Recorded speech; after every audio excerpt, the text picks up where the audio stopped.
I had just pulled away from the airport drop-off lane when my 8-year-old leaned forward from the back seat, put his mouth right up against my ear, and whispered the sentence that ended the life I thought I had. "Dad, we can't go home." I looked at him in the rearview mirror. Wynn was pale. Not carsick pale, scared pale. His knuckles were white where his hands gripped the edge of his booster seat, and his eyes kept darting to the windows like he was checking whether anyone was looking in at us. "Buddy, what are you talking about? We just dropped Mom off. We're going home to make pancakes, remember? I promised you pancakes." "Dad?" His voice dropped even lower, like the car itself might be listening. I heard Mom planning something bad for us, last night, on the phone. She didn't know I was awake. I want to stop right here, 10 seconds into this story, because I need you to understand the exact thing that was happening inside me in that car, and I think some of you already know it, because you're parents too. Here is the worst position a father can ever be put in. Your child, the person you love more than your own life, the person you would step in front of a moving train for without a half-second of thought, is sitting behind you telling you something that cannot possibly be true. And every adult instinct you own is lining up to tell you he's confused. He had a bad dream. He heard something on a show and got it twisted around in his head. Kids do that. It's nothing. But there is another thing, older than instinct, down underneath all of it, in the animal part of you that kept your ancestors alive, and that thing does not care what makes sense. That thing sat up very straight in me in that car and went very still and said one quiet sentence. What if he's right? So before I tell you what I did next, and before I tell you what I saw 10 minutes later, that made me freeze with my hand locked on the gear shift and my heart slamming so hard I could feel it in my teeth. If you have ever in your life had to choose between what makes sense and what your own kid is looking you in the eye and telling you, then stay with me, because that exact choice is the whole story. And do me a favor and hit that subscribe button now, because I went back and forth for a long time about whether I should ever tell this at all, and the only reason I am is for the people who'll understand it. Okay, let me back up. Just a little. You need to know who we are, and you need to know what kind of man I am because it matters to how this went. My name is Holt Vega. I'm 38 years old, and I'm a freight conductor for a regional railroad running out of Spokane, Washington. That means I run trains. Long ones, heavy ones. 1.5 miles of steel and freight, sometimes for 2 or 3 days at a stretch, up through the mountain passes and back down again. It's a good job, and it's an old kind of job, the kind your grandfather would recognize, and I am proud of it in a way that's hard to explain to people who sit at desks. Here's the thing about my work that matters to this story. My entire working life is built on one principle. You trust the signal, not your gut. On the railroad, your gut will get you killed. The track ahead can look perfectly clear, every feeling in your body can be telling you it's fine, roll on through, and the signal says stop, and you stop because the signal knows something you can't see. A curve, another train, a switch thrown the wrong way. I have spent 15 years training the instinct out of myself and training the discipline in. Believe the instrument, believe the signal, not the feeling. I tell you that because the morning everything happened, I had to do the exact opposite of 15 years of training.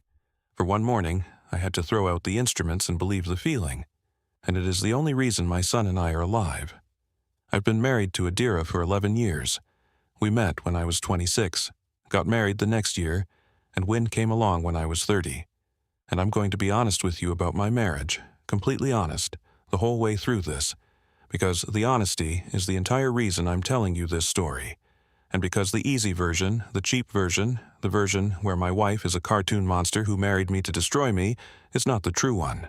And I promised myself when I started talking that I would tell you the true one, even the parts that don't make anybody look good, especially those parts. Adira and I were good for a long time, not perfect. Show me the marriage that's perfect and I'll show you somebody who's lying to you. But good. Real good, the kind you don't appreciate while you have it.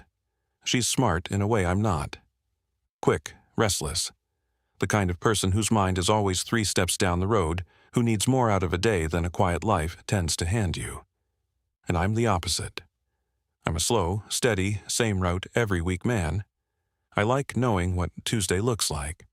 And for a lot of years those two opposite things fit together into something that worked. She made me braver than I'd have been alone. I made her calmer than she'd have been alone. That was the deal between us, unspoken but solid, and for 9, 10 years it was a good deal. But in the year before all of this, something in her changed.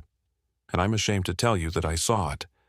I'm not going to sit here and pretend I missed it, because I didn't miss it. I just chose not to look at it straight on.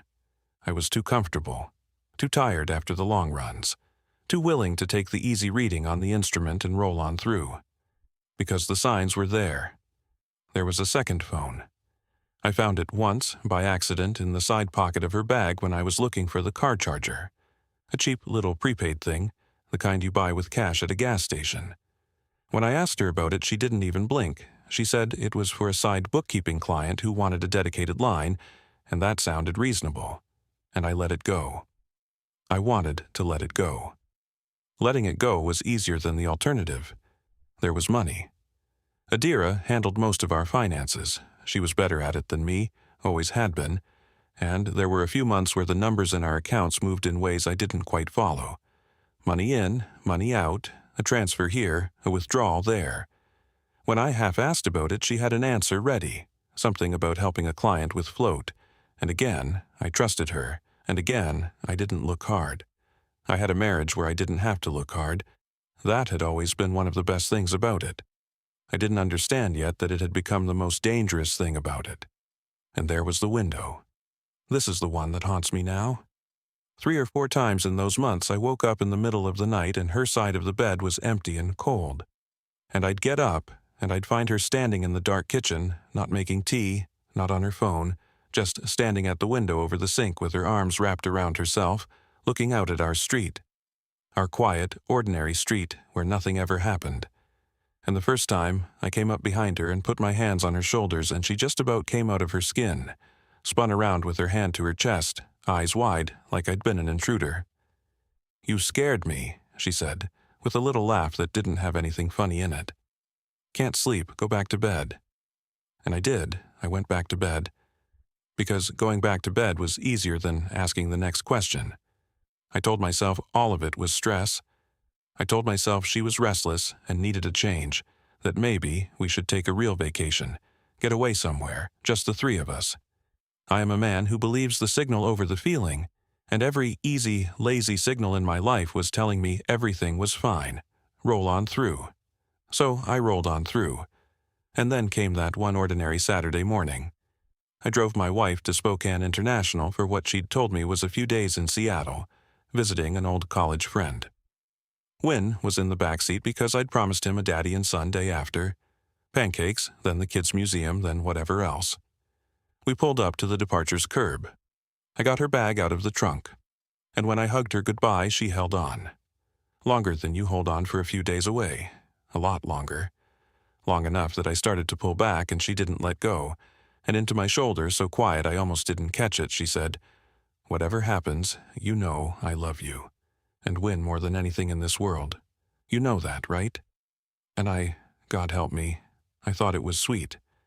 I thought it was just my emotional wife having an emotional goodbye. I said, "Hey, it's 4 days. You'll be back before you miss us."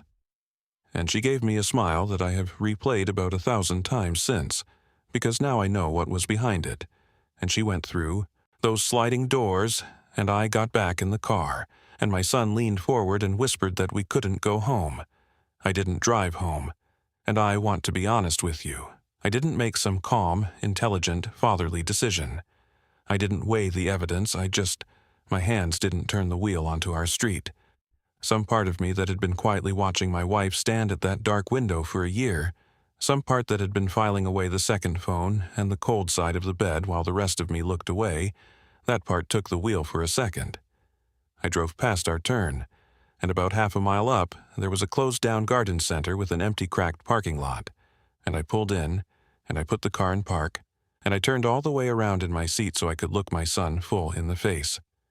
"Win, look at me, bud. I need you to tell me exactly what you heard, not what you think it means. Just the words. The exact words you heard Mom say. Can you do that for me?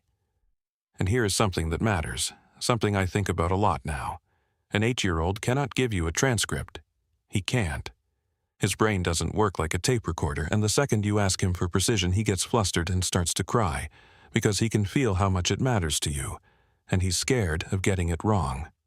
So what he gave me was pieces. Frightened, jumbled, out-of-order pieces, and I had to sit there with my own heart hammering and be gentle and patient and coax them out of him one at a time, like working a stuck bolt loose so you don't strip it. He'd gotten up for a glass of water, he said. Around 11, after he was supposed to be asleep, and the kitchen light was off but the laundry room light was on, with the door pushed almost shut, and Mom was in there on the phone. And he stopped in the dark hallway because she was using a voice he'd never heard her use before. He kept trying to describe the voice and couldn't quite get it, and finally he said, like she was trying really hard not to cry, but also like she was really, really mad, both at the same time. And that description coming out of my 8-year-old put a cold weight in my stomach, because I knew exactly what that voice sounds like, and you don't use it about anything small. And through that door, in that voice, he'd heard pieces. He heard her say, "They can't be here when it happens." He heard her say, "I need to get them somewhere safe." He heard her say, "If this goes wrong," and then drop too low for him to catch the rest. He heard her say a name, a man's name he didn't know and couldn't remember. And under all of it, he heard her crying. His mom. Crying in the dark in the laundry room at 11 o'clock at night saying, "They can't be here when it happens. Now." I need you to sit in that hallway with my son for a second, because it is the hinge that this entire story turns on. Because to me, sitting here telling you, knowing what I now know, those words mean one thing. But to an 8-year-old boy standing barefoot in a dark hallway in his pajamas, woken up, frightened, hearing his crying mother say, "They can't be here when it happens, and if this goes wrong," to that little boy, those words meant something completely different. They meant danger. And the only shape a child's mind has for danger, the only one, is the danger in the room. The grown-up doing the scaring. He heard his mother making a desperate, terrified plan to protect her children from something coming, and his 8-year-old brain took those pieces and assembled them into the one picture he had the parts for. Mom is the bad thing. Mom is planning something bad for us. He got it wrong. He got it so completely wrong. But, and this is the part that I can't get out of my head even now, he got it wrong because he was paying attention when the adults thought he was asleep. He got it wrong because he was scared, and because he loved his mother and his father and his home, and his whole little body was trying to protect all of it. And underneath the wrong conclusion, on the one fact that actually mattered, my son was dead right. Something was very wrong in our family, and our home was not safe. I didn't understand any of that yet, in that parking lot. All I had was the raw material. My son had heard his mother say they can't be here when it happens. I had a year of watching that same woman stand at a dark window with her arms wrapped around herself. And in that cracked, empty lot, those two things slid together and locked, and turned into a cold dread that I could not explain away with any easy signal. For once in my life, the instrument and the feeling were saying the same thing, and they were both saying, "Do not go home." "Okay," I said to Win. I kept my voice as level and warm as I could make it, because whatever was happening, he needed his dad to be a steady thing in the middle of it. "Okay, buddy, you did so good telling me that. That was really brave and really smart. Here's what we're gonna do. We're not gonna go home right this minute. You and me are gonna go have a little adventure first. Just us. That sound okay? Are we in trouble?" His chin was doing the thing it does right before he cries. No, bud, we're not in trouble. Not even a little. I just want to be extra careful today, and being careful is the smartest thing a person can do. You were the careful one this morning. You did the exact right thing. I reached back and squeezed his foot, which is a thing I've done since he was a baby, and I watched his shoulders come down about an inch. And then I did one more thing before I left our neighborhood, because I am who I am, because 15 years of believing the instrument doesn't wash out of a man in one morning, and I needed to see the track ahead with my own 2 eyes before I'd fully commit to the signal. I told Win to put his head down and play his game for a minute, and I drove, slow, easy, Just an ordinary guy in an ordinary car going nowhere in particular, down the street that runs parallel to ours. The one where, through the gap between two of the neighbors' backyards, you can see the rear of our house and the end of our own driveway. And that is when I froze. There was a vehicle parked in front of my house. A dark SUV pulled up across the mouth of our driveway.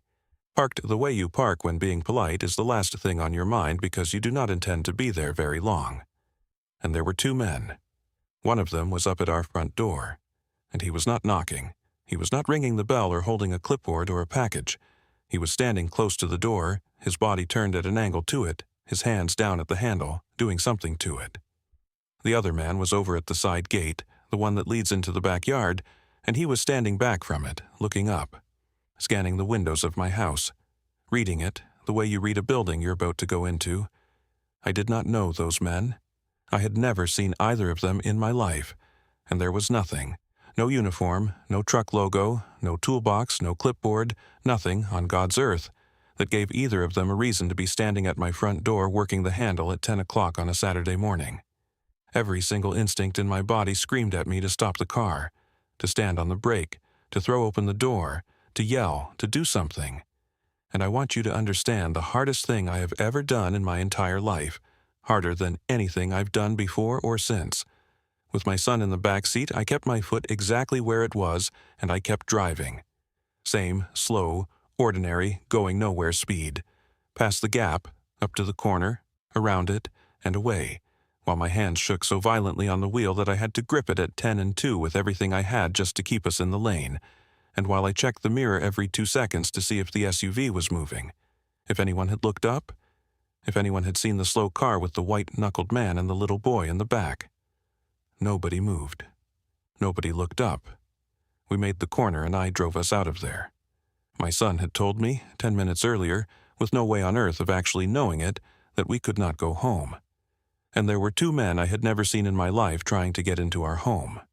He had been right. On the one thing that mattered, my 8-year-old son had been completely, perfectly, terrifyingly right, and I had almost driven him straight up that driveway and into it, because the easy signal had told me everything was fine. I drove us clear across Spokane to one of those low concrete motels off the highway where the sign has a couple of dead letters in it, and the man at the desk doesn't look up from his TV, and nobody asks you a single question. I paid cash for one night. I asked for a room at the back, away from the road. I have never in my life been the kind of person who thinks about things like rooms at the back. I was, that day. I got wind settled on one of the 2 beds with the TV on and a dinner out of the vending machine that, under any other circumstances, would have made his whole week. Chips and a candy bar and a soda, the works. I made it sound like a treat. I made the whole thing sound like an adventure, because that was the job in front of me, keeping the fear off my face so it didn't get onto his. And once he was distracted, glassy-eyed in front of some cartoon with orange dust on his fingers, I went into the cramped little bathroom and shut the door and sat down on the edge of the tub, and I called my wife. Straight to voicemail. Her normal phone. Her voice, bright and recorded, telling me to leave a message. I didn't. And then I did the thing I'd hated myself for months back. I dialed the second number, the cheap phone number. The one I had seen exactly once and, to my own disgust, had memorized without meaning to, the way your brain snags on a thing it doesn't trust. I dialed it, sitting on the edge of that motel tub, and it rang. Once, twice, and a man answered. A man's voice, flat and hard, a voice I had never heard before in my life. "Who is this?" I hung up so fast I nearly dropped the phone. I want to tell you honestly what was going on inside me at that point, because it was not clear, and it was not brave, and it was nothing like the cool-headed hero in a movie. It was just fear and a strange, swamping grief. I thought my wife was caught up in something terrible. I thought maybe she had been planning to leave us, and the goodbye at the curb had been a real goodbye. I thought maybe those men at my house were hunting for her and would happily take her husband and son instead.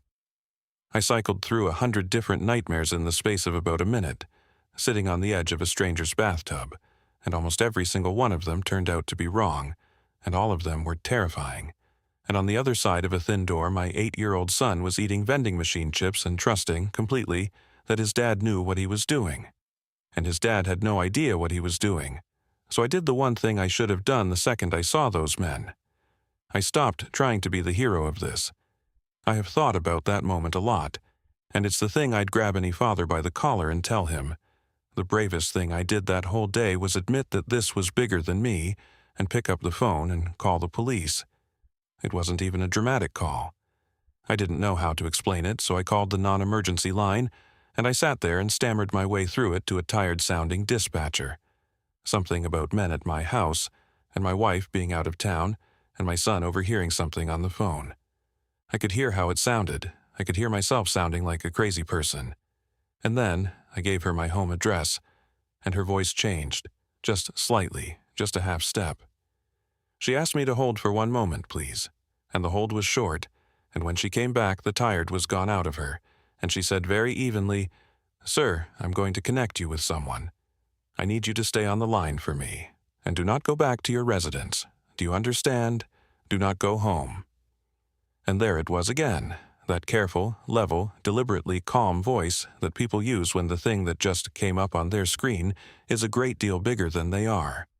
The voice that tells you, without telling you, that you have just stepped into something with a shape you can't see the edges of yet. My address had lit something up. Something that was already there, waiting, before I ever called.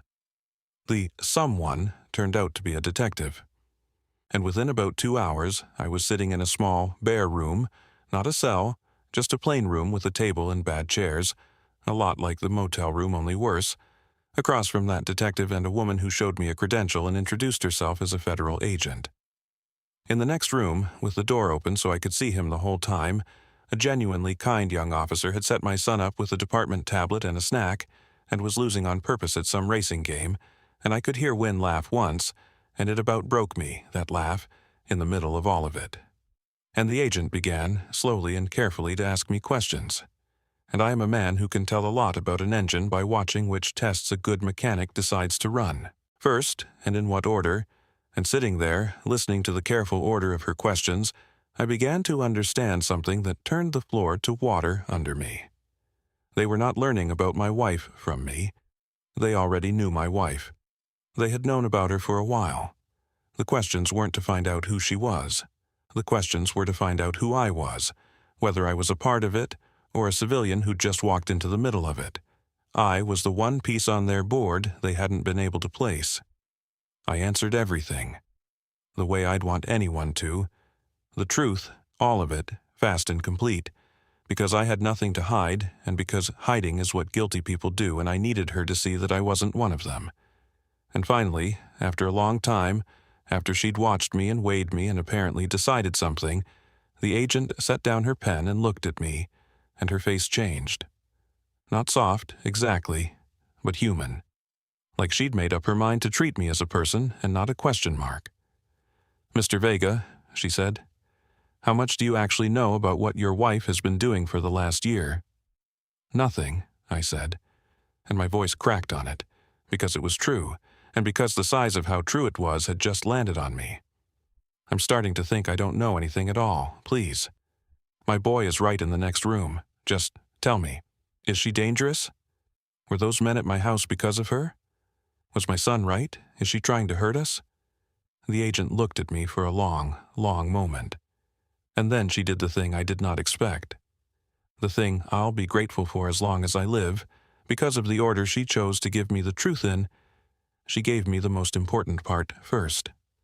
"No," she said, "she is not trying to hurt you. Mr. Vega, I think your wife has spent the last several weeks trying very hard to keep you and your son alive, and I think this morning she may have just saved both of your lives. Here is what they told me over that day and the days that followed it. Here is the true shape of the thing my son heard through a laundry room door. About 1.5 years before, Adira had made a mistake. And I'm going to give it to you straight, the way I promised, because the true version of this story is not that my wife was a flawless victim. She wasn't. She was a restless, sharp, slightly reckless woman who wanted more than the quiet life of a railroad man's wife was giving her. And she had taken on a side job. Bookkeeping, for a man who paid extraordinarily well, and who made it gently clear that part of what he was paying for was her not asking too many questions about the numbers she was organizing. And for a while, she didn't ask. The money was very good. It made the bigger, fuller life she wanted feel like it was finally getting closer. She told herself it was just bookkeeping. People are very, very good at telling themselves the thing they need to hear. It was not just bookkeeping. The man she'd gone to work for was moving money for some genuinely dangerous people, and the clean, tidy books that Adira was keeping were the smooth cover laid over the top of something very dirty. And by the time she understood what she was actually sitting in the middle of, really, fully understood it, she was in deep enough that the understanding arrived holding hands with a second, much worse realization. These were not the kind of people you simply hand in your notice to. The people who had seen what she had now seen, and who then tried to just walk away, did not tend to stay healthy.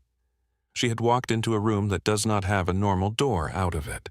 And this is the part, I have to stop on this part, because it's the part that reorganized my entire understanding of my own marriage, and it's the part I've had to make a long, hard peace with. For those months, all those months I had filed away as stress and waved off, and rolled on through, the second phone, the moving money, the cold, empty side of the bed, my wife standing alone at a dark window with her arms wrapped around herself at 3 a.m. For all of those months she had been carrying this entire thing completely alone. And she hadn't told me. And when I finally understood why she hadn't told me, it took the anger I'd been building and turned it into something much more complicated. She hadn't told me because she was ashamed of the mistake, of the greed underneath the mistake, of what she'd walked us all to the edge of, and because she was terrified. But most of all, she hadn't told me because she had sat down and done the cold arithmetic that anyone in her position does, and the arithmetic said, the more Holt knows, the more danger Holt is in. Her silence, the thing that had felt like the deepest betrayal when I first started pulling at this, her silence was not her betraying me. It was, in her own frightened, flawed, going about it all wrong way, a wall she was trying to build with her own body between the danger and her family. She was wrong not to tell me.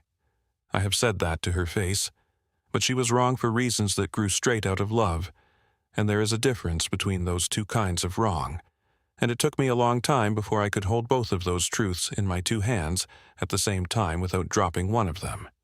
And then, a few weeks before that Saturday, Adira did the single bravest thing I have ever known a person to do. She turned herself in. She walked into a federal building on her own, under her own power, with no one making her do it, and she told them everything, the whole operation, her own part in it, which she did not minimize, and she agreed to help them build the case from the inside.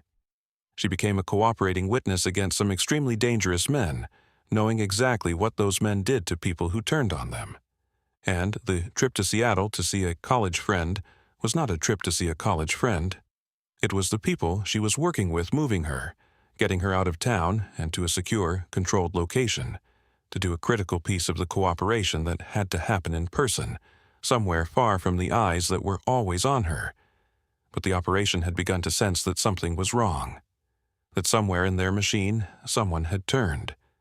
They didn't know yet that it was her, but they were close, and they were starting to squeeze, and Adira knew that the moment they figured it out while she was away, the first thing they would reach for was leverage. And leverage meant her husband and her little boy, sitting in a house on a quiet street.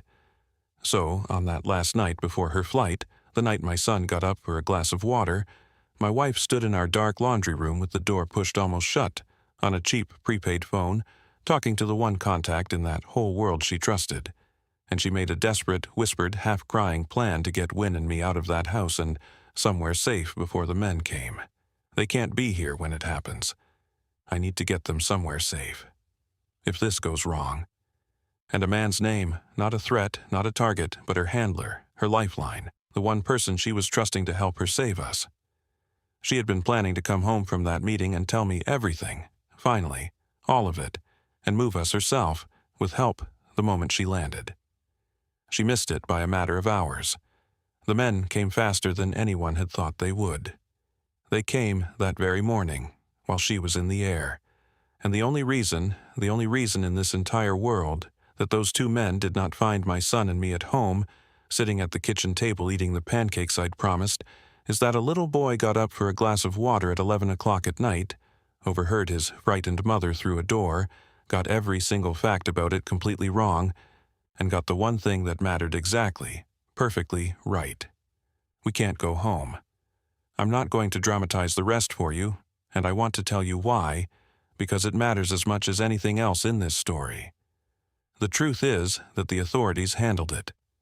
That's how it's supposed to work, and it's what I would tell any person in my situation to let happen. I was not an action hero. I did not strap on a vest and go back to that house to confront anybody.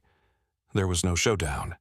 I kept my son safe in a back room of a cheap motel, and then, in the protective arrangements the agency put together for us, and I let the people whose actual job this is do their actual jobs. I know that's not the thrilling version, but it's the version where my son and I are both still breathing, so it is the version I will choose every single time, and it is the version I'd beg you to choose too. The two men at our house were identified.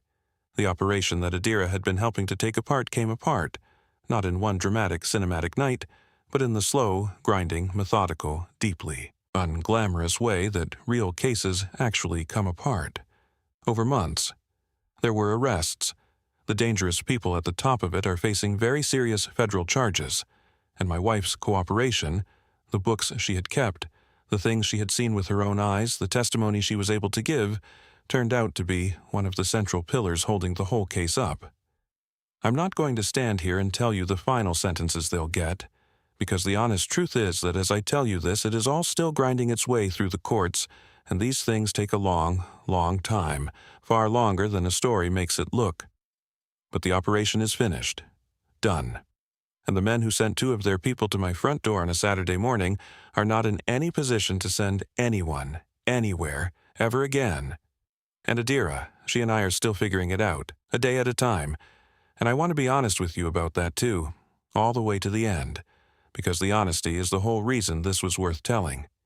You do not just snap back to normal after you learn that the person you've slept beside for 11 years was carrying a thing like that, alone, in the dark, for the better part of a year. There is a wound in it. And the strange part is that the wound isn't really from the danger, it's from the not telling. There were nights after, when I was angry in a way I genuinely did not have the words for. Angry that she had decided by herself for both of us. Angry that her silence had very nearly sent me driving my own son up a driveway toward two waiting men, because she'd run out of hours before she ran out of secret. And then there were other nights when I would lie awake and really let myself understand what that year must have cost her. A year of standing at a dark window at 3 a.m, completely alone, terrified out of her mind, trying to figure out how on earth to protect the two people she loved most from a mistake she had made with her own hands. And on those nights what I felt was not anger at all. It was something a lot closer to awe. And here's the thing I have finally learned to do, the thing it took me the longest to learn. I have stopped trying to make it be only one of those. They are both true. The anger is true and the awe is true, and a marriage, a real one, is apparently big enough to hold two opposite true things at the same time without either one canceling the other out. What I know for certain is this. The woman my son was so frightened of that morning, the woman he was so sure was planning something terrible for us, that woman had spent months of sleepless, solitary, terrified nights trying to build a wall with her bare hands between her family and the worst thing she'd ever done. And on the morning it all finally came due, the whispered plan that my little boy overheard through a door and mistook for a threat was, in fact, a plan to save our lives. My son heard the love inside it and mistook it for danger, because he was 8, and because, as it turns out, love and terror can sound almost exactly the same coming through a closed door at 11 o'clock at night. We live in a different house now, a different town even, for reasons I think you can probably guess. I've got a new run on a new railroad, and Wynn's got a new school where he's made a couple of good friends, and Adira is rebuilding something with us slowly and carefully and from the ground up, having earned the right to do it by walking the hardest road I've ever watched a person walk. Wynn doesn't know the whole of it, and he won't for a long time, maybe ever. What he knows is that there was one very scary day, and that he was brave on it, and that telling his dad what he'd heard was the exactly right thing to do, even though he got the details wrong. I have made very, very sure that he knows that last part, and I'll keep making sure of it for the rest of his childhood. Because there is one lesson I will never, ever let my son take away from that day. I will not let him learn that speaking up was a mistake, because the details turned out wrong. He did not get it wrong where it counted. He told the truth about being scared. And being scared that morning was exactly correct. Sometimes, late at night, when he's asleep down the hall, I find myself standing at the window of our new house, looking out at our new quiet street, standing exactly the way Adira used to stand. And I understand now what that was. What it is to stand watch over the people you love against a thing you can't quite see. And I think about how close the whole thing came, and about how the thing that saved us in the end wasn't me being smart or strong or brave or any of the things a father is supposed to be. It was a little boy in the back seat trusting his father with something frightening, and a father who, for one single morning in his careful, signal-believing life, finally believed the feeling over the instrument. Let me leave you with one question, and I really do read these, so please tell me. Has a child ever told you something you almost didn't believe? Something that didn't add up, that you wanted to wave off as a bad dream or an overactive imagination, and then turned out to be right about the thing that actually mattered? Did you listen to them? I want to hear your story. Because if there's one thing this taught me, all the way down to the bone, it's that the smallest person in the room is sometimes the one paying the closest attention of anybody. And if this story got to you, even a little, do me one small favor before you go. Leave a comment down below, even just one single word, so I know you stayed all the way to the end with us. And subscribe so the next story can find its way to you when it comes. Because they do keep coming. And every so often, the bravest person in the whole story turns out to be the smallest one, buckled into the back seat, brave enough to lean forward and whisper the truth.